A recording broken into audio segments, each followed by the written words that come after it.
Dans cette vidéo, nous allons voir comment créer un carnet de ferrure de nos éléments qui appartiennent à la pergola. C'est généralement demandé dans votre examen que vous puissiez sortir ce type de plan, que je vais vous montrer un exemple. Voilà. Donc une vue de dessus, de face, de côté, ce qui va vous permettre de générer ce type de plan pour la mise en production, l'assemblage ou même savoir le positionnement des perçages, des plats, etc., etc. Et une axonométrie pour des ferrures. Bon là il y a deux plats, mais pour une ferrure qui est assez complexe, qu'on puisse avoir une vue d'ensemble. Donc ça c'est très important de savoir générer ce type de plan. Donc je suis dans le 3D. Au préalable j'ai créé une scène ferrure où j'ai tous les éléments ferrure qui appartiennent à ma pergola. Avant d'utiliser la fonctionnalité d'éléments conteneurs pour sortir ce type de plan, il faut vérifier certaines étapes de votre conception.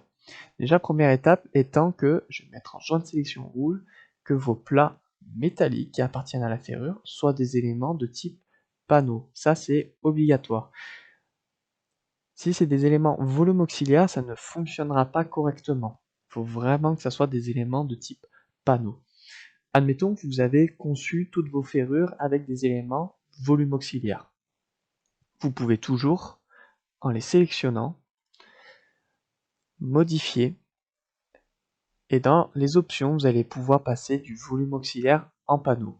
Bon là pour l'exemple, je vais faire le chemin inverse, panneau en volume auxiliaire. Voilà, c'est des éléments volume auxiliaire. Et dans le menu modifier, je vais pouvoir lui dire volume auxiliaire en panneau.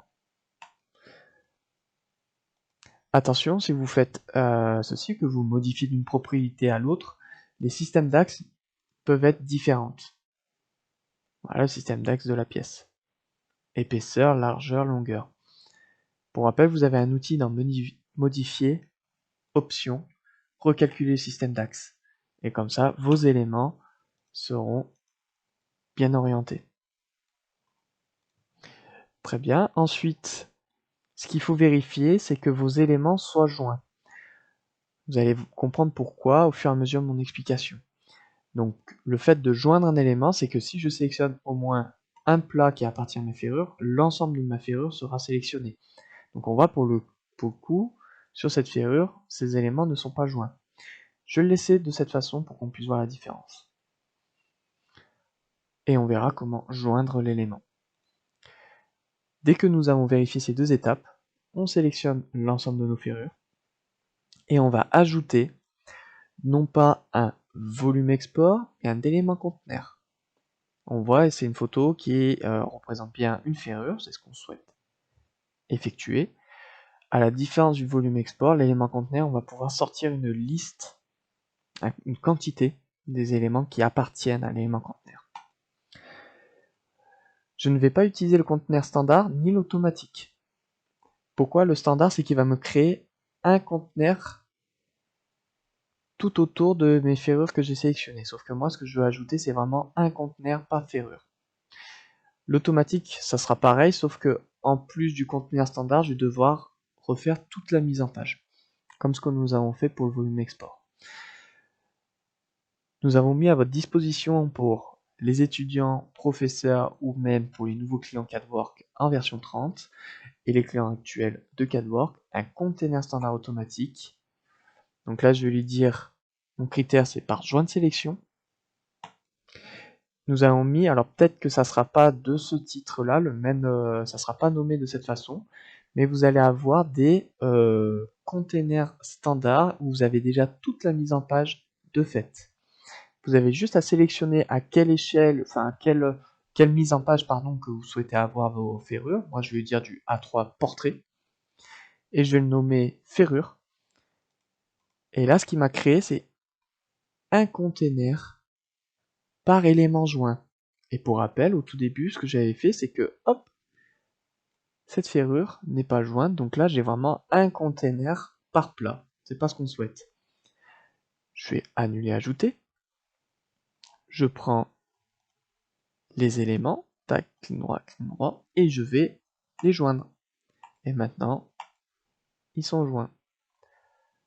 Je resélectionne l'ensemble, ajouter élément conteneur standard automatique par joint de sélection, A3 portrait ferrure, ferrure. Et donc là, j'ai vraiment un container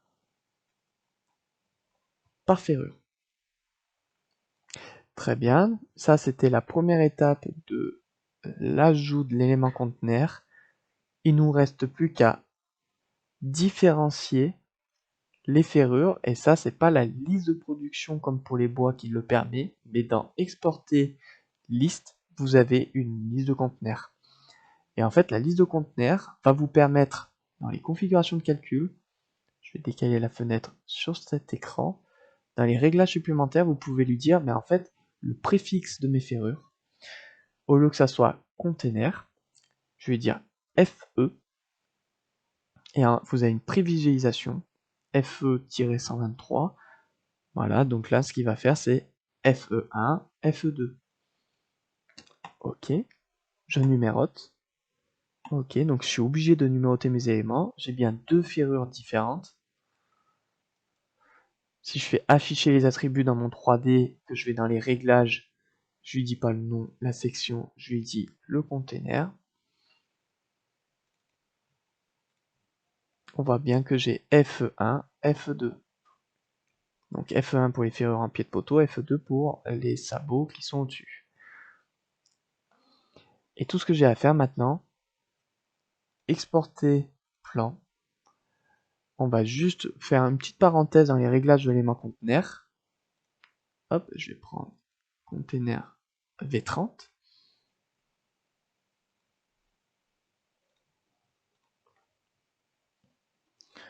Vous aurez déjà toute la mise en page de fait pour toutes vos ferrures parce que vous êtes allé dans l'ajout container standard automatique. Donc vous reprenez les réglages par défaut de CADWORK. Élément conteneur. Il me demande le presse-papier, je lui dis le numéro 1. Et dans le CADWORK 2D, quand vous allez importer votre carnet de ferrure, vous aurez un carnet de ferrure par ferrure qui sont identiques parce qu'on les a numérotés. Donc là, j'ai la FE1, 4 quantités, FE2, j'en ai 8 quantités. Ce qui vous restera à faire, c'est d'ajouter les cotations H, un lasso, clic droit, code somme, je positionne et c'est vraiment très rapide d'ajouter des cotations via les éléments conteneurs.